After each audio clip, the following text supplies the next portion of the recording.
Hey folks, Pastor Sean coming to you with today's daily devotion. We are in the middle of a storm season here. I'm in Augusta this week, and we're in the middle of a storm right now.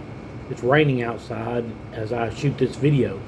There is, unless you've been living under a rock, you know there is a hurricane that hit landfall this morning about 6:30, 7 o'clock this morning in Florida. They're at the Big Bend in Florida, and it's coming up through Macon and across to Savannah and then back out into the Atlantic Ocean.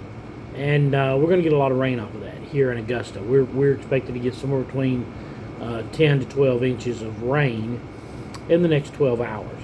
So storms are very common in the South. We see them during the summertime. They may pop up at any moment. I was listening to News Talk Radio this morning, and they were talking to a roofer, a guy that owns a roofing company, and he said they have to work on an hour-to-hour basis drying things in because they never know when another storm is going to pop up at any, on the horizon at any moment. It's the same way in life.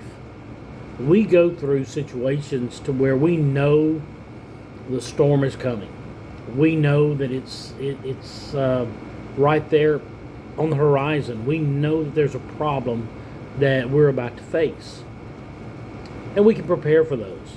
We can batten down the hatches. We can put up the plywood. We can do all of the different things. And then there are those storms that surprise us.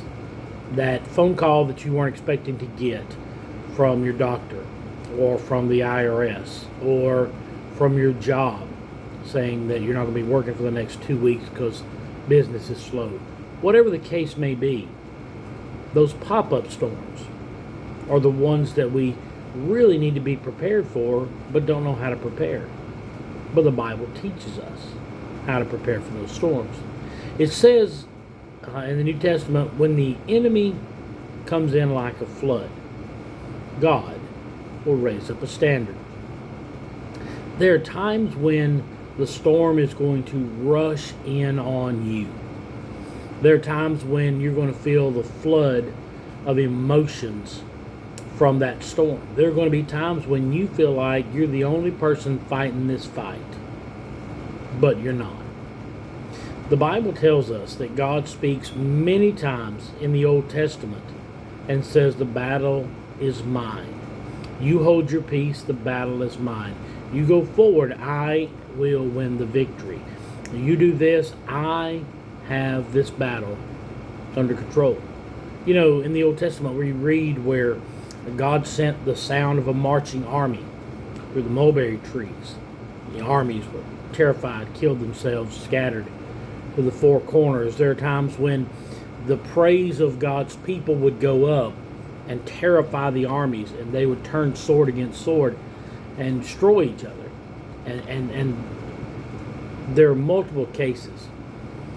Gideon, Joshua, throughout the entire Old Testament with David, where the odds are against them and they're overwhelmed, God always seems to come to the rescue. That's the way it is in our day-to-day life.